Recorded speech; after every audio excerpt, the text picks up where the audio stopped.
The invitation arrived on a Tuesday, encased in an envelope so thick and creamy it felt like a slab of polished bone.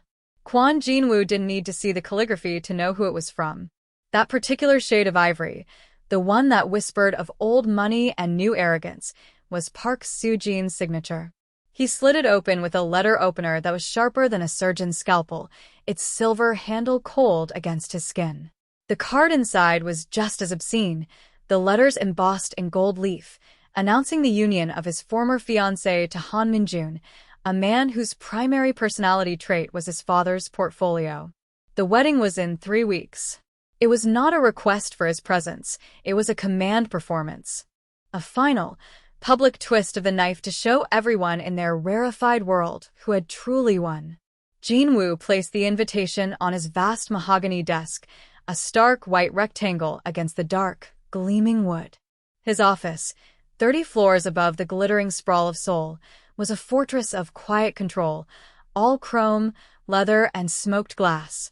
But the invitation was a crack in the facade, a declaration of war disguised as a celebration of love.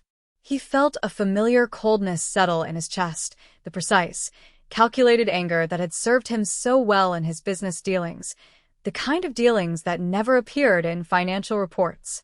Soo-jin had ended their engagement 6 months prior, citing his unsuitability for a family that prized public image above all else. It was a lie, of course. Her family had brokered a more lucrative merger with the Han Corporation. His empire was built in shadows. Theirs was built on branding. It was an alliance, not a romance, but the humiliation was the point. They expected him to decline, or worse, to attend alone, a solitary ghost at their feast of victory. They wanted him to look defeated.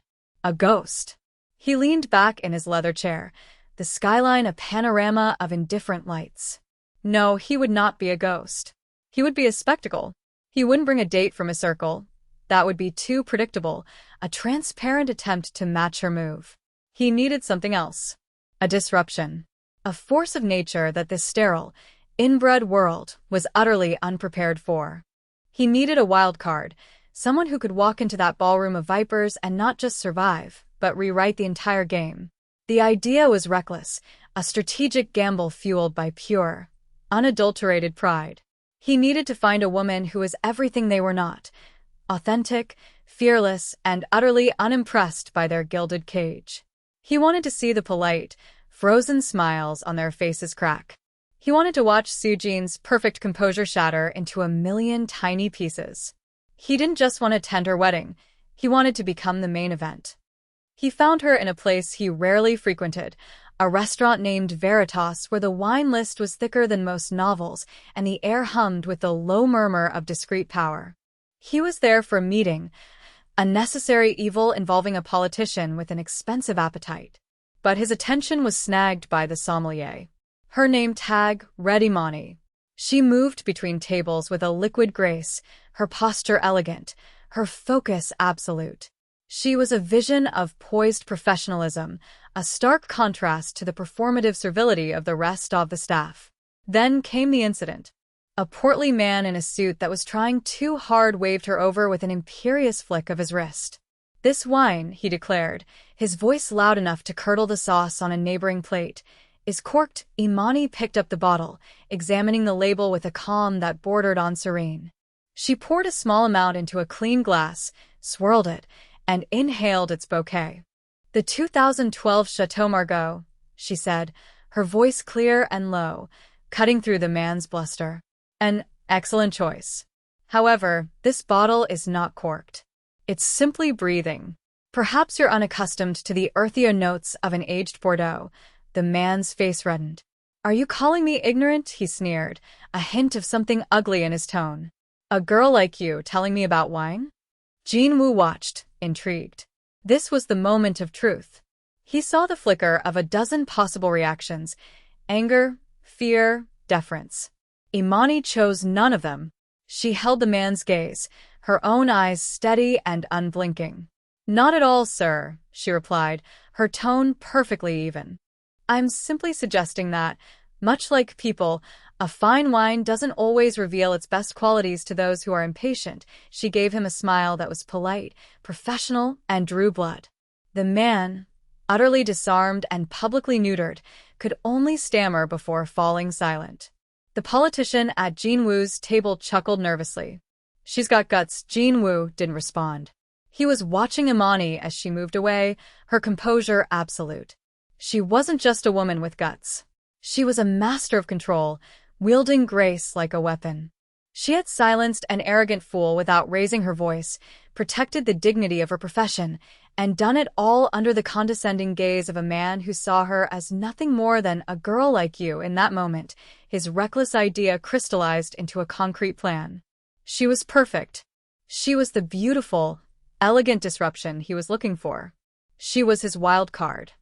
He waited until the restaurant was closing, the clatter of plates replaced by the quiet sweeping of floors. Imani was hanging up her apron when he approached, a shadow detaching itself from the dim corner where he'd been observing. She turned, unsurprised, her expression professionally neutral but with a wariness in her eyes that told him she was used to unwelcome advances. "Can I help you, sir?" He bypassed the pleasantries. Time was a commodity, and he wasted little of it. "I have a business proposal for you, Ms. Jones." He had learned her full name from the maitre d'. Her composure didn't falter, but a flicker of curiosity entered her gaze. "My business is wine, mine is optics," he countered smoothly. "I require a partner for a high-profile social event. The role requires intelligence, poise, and the ability to command a room without speaking a word." "I saw you do it tonight." "I'm willing to pay handsomely for your time." Imani crossed her arms, a small, wry smile touching her lips. "Let me see if I understand. You saw me handle a drunk customer, and you thought I should rent her?" "Sir, with all due respect, I'm not for hire." Her refusal was exactly what he expected, and precisely why she was the right choice. A woman who could be bought easily wasn't worth the investment.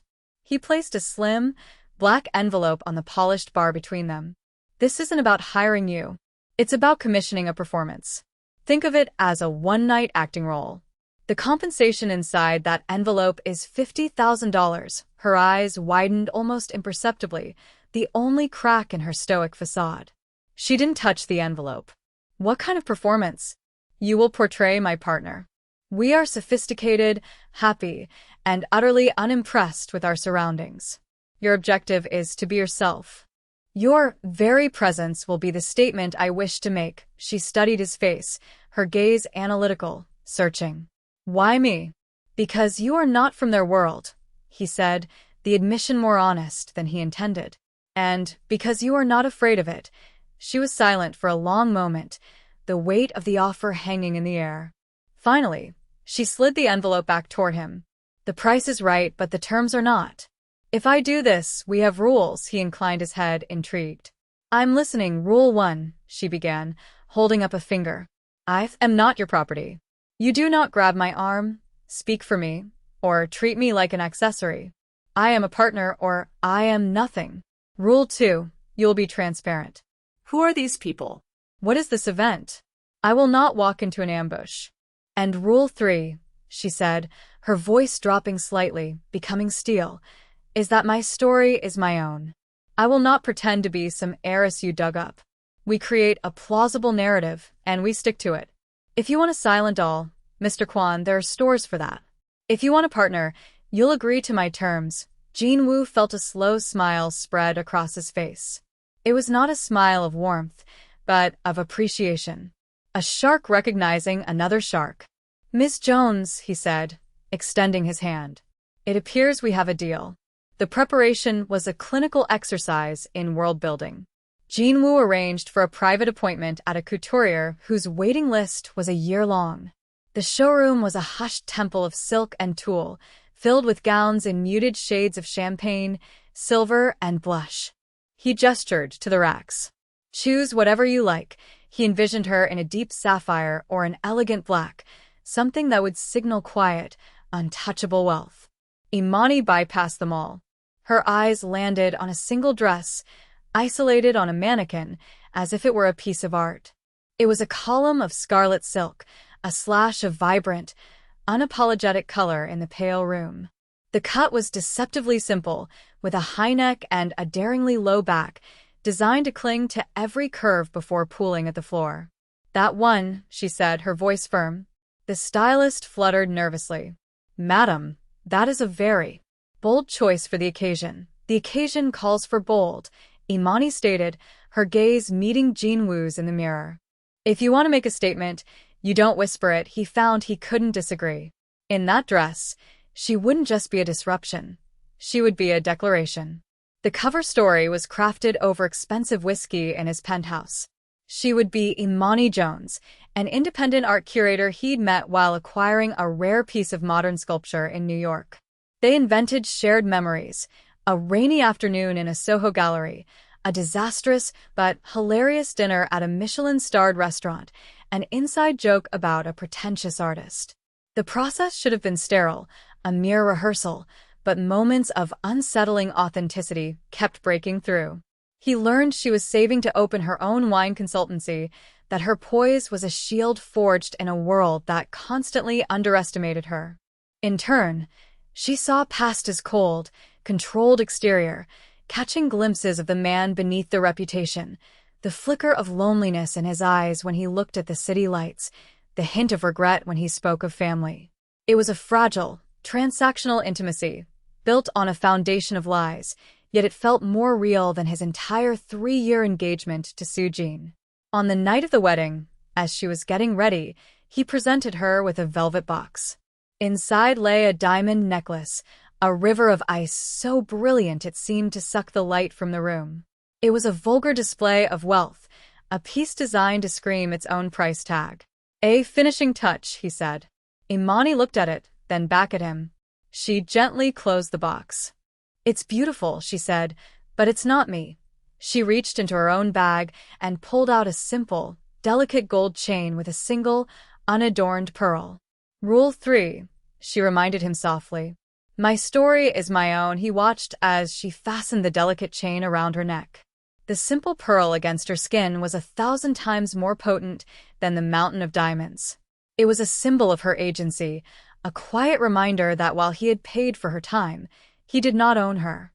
The Shilla Hotel was an obscene monument to wealth, its grand ballroom dripping with crystal chandeliers and drowning in a sea of white roses. The air was thick with the scent of money and expensive perfume.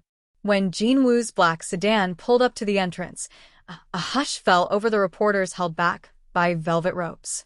They knew the car. They knew the man. But they did not know the woman who emerged from it.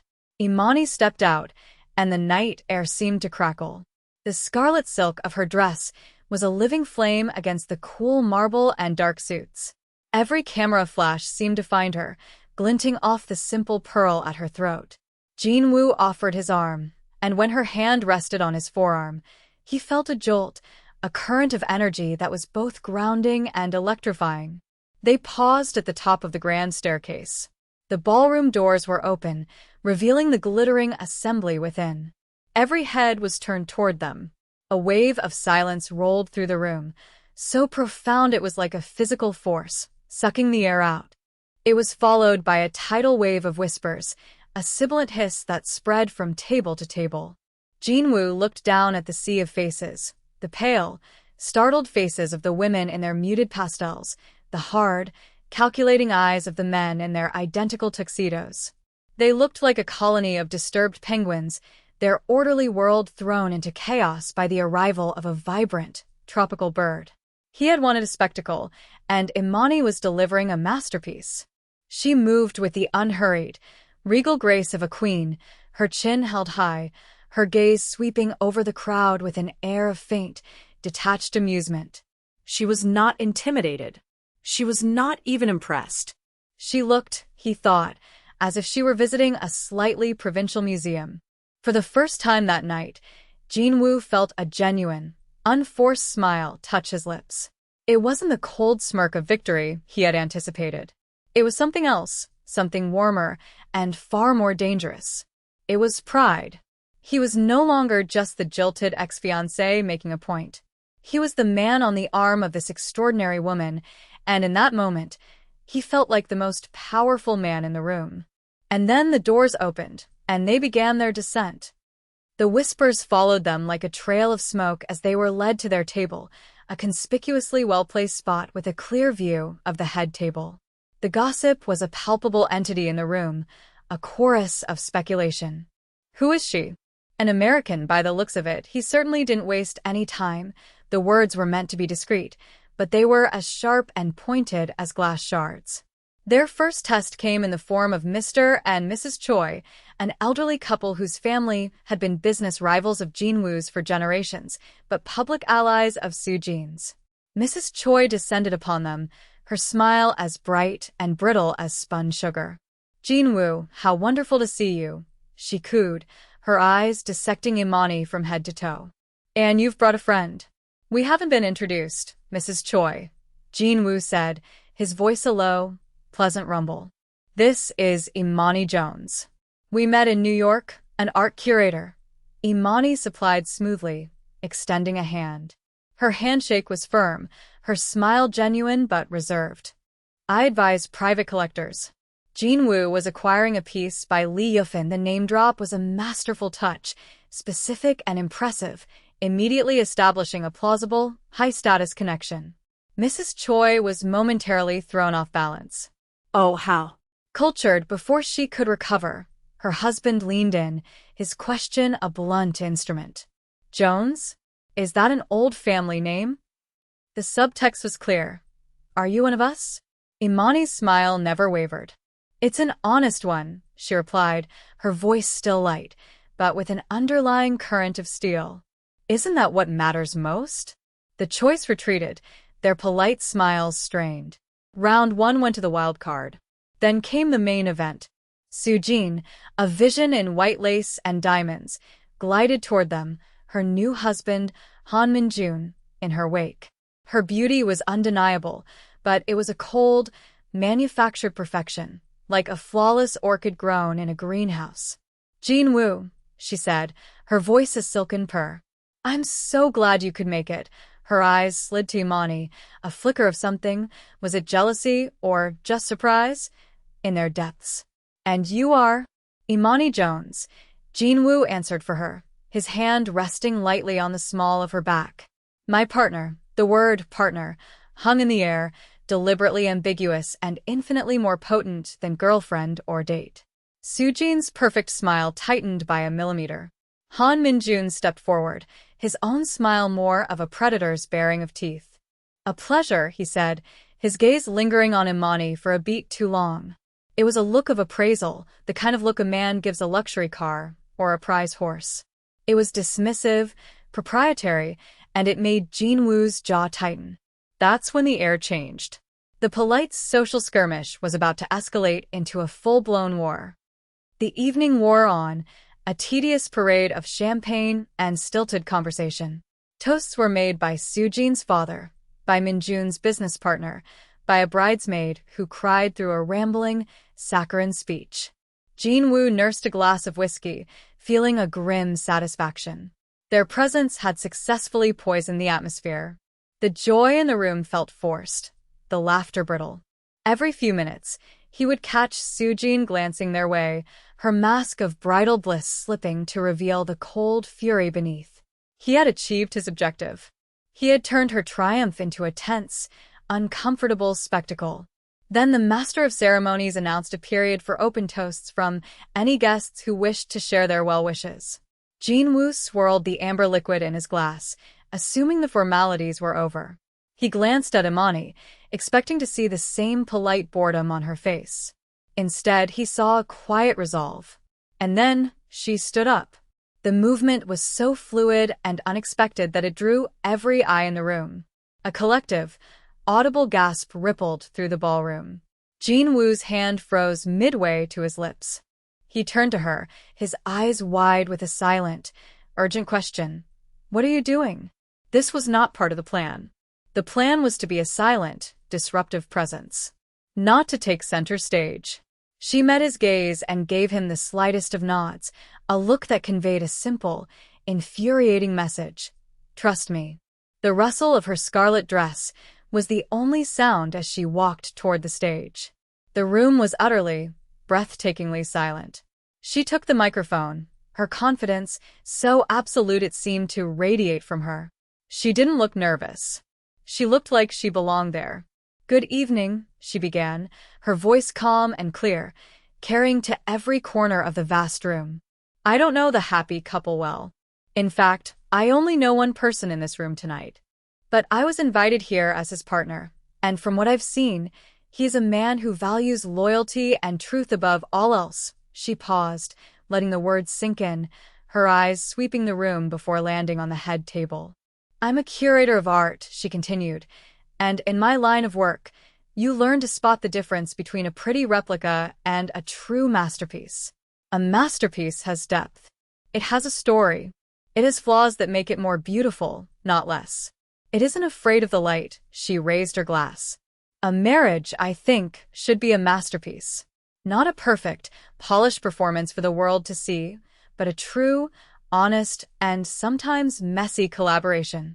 One built on a foundation so strong it doesn't need constant public validation." She smiled then, a brilliant, genuine smile directed at Soojin and Minjun. "So I'd like to toast not just to your public celebration, but to your private truth. May you build a love that is honest when no one is watching and brave enough to be beautifully imperfect. To a true masterpiece." She took a sip of champagne and walked off the stage, the silence she left in her wake heavier than any applause. The toast was a tactical nuclear strike delivered with the grace of a ballerina. Imani hadn't said a single insulting word, yet she had completely delegitimized the entire event. She had held up a mirror to the room, and no one liked the reflection. The polite applause that followed was scattered and weak. People were no longer looking at Jinwoo and Imani with curiosity. They were looking at Soojin and Minjun with a new, unsettling speculation. The bride's smile was a rictus of frozen glass. The groom looked like he had swallowed acid. As Imani approached their table, her progress was intercepted by Han Minjun. He stepped into her path, his body language aggressive, his polished veneer stripped away to reveal something raw and ugly underneath. "That was quite a performance," he hissed, his voice low and laced with venom, meant only for her and Jinwoo to hear. "But the act doesn't quite work when you know what the performer really is." Imani stopped, her expression unreadable. "I'm afraid I don't know what you mean." Minjun's lips curled into a sneer. "Oh, I think you do. I remember you now. Veritas. The little sommelier who thought she was too good to pour my wine." The revelation landed with a thud. He was the obnoxious patron. The man whose arrogance had, ironically, led Jinwoo directly to her.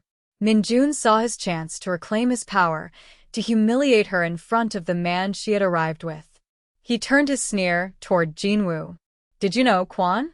Your art curator spends her nights recommending Cabernet to tourists. Is that where you find your women now? In the service industry?" Jinwoo went rigid. A dangerous stillness fell over him. His knuckles were white where he gripped the back of his chair. But before he could utter the cold, violent words forming in his throat, Imani spoke. She didn't flinch. She didn't look ashamed. She looked directly into Han Minjun's eyes, her own gaze clear and cutting. "Yes, I pour wine, Mr. Han," she said, her voice dangerously soft. "It's an honest living. It taught me many things. For instance, it taught me how to identify something that has gone bad. Something that's turned, that's corked and rotten, long before anyone else even takes a sip." She let the words hang in the air, her meaning utterly unmistakable. "The smell," she added, her eyes flicking to a stunned Soojin, "is quite distinct." The implication was brutal, a direct assault on his character in front of his new bride and anyone close enough to hear. The social game had just ended. Jinwoo stood up slowly, his movement a silent threat. The air crackled with a tension that had nothing to do with social embarrassment and everything to do with imminent violence. They were done here. The exit was as dramatic as the entrance. Jinwoo simply took Imani's arm, a silent signal to his driver who was already waiting, the car door open. They didn't look back. The silence in the back of the sedan was a living thing, thick and suffocating. The neon and halogen lights of Seoul blurred past the tinted windows, painting fleeting streaks of color across Imani's impassive face. Jin-woo stared straight ahead, his mind a maelstrom of shock, fury, and an emotion he couldn't name. It felt unnervingly like admiration. His phone began to vibrate on the seat between them, a relentless, buzzing intrusion. Then Imani's phone lit up as well. The aftermath had already begun. He could picture it, a digital wildfire tearing through the group chats and social media feeds of Seoul's elite. Kwon Jin-woo's mystery woman publicly accuses Han Min-jun of being rotten. The headlines would be sensational. The fallout significant. He had wanted to cause a ripple. She had unleashed a tsunami.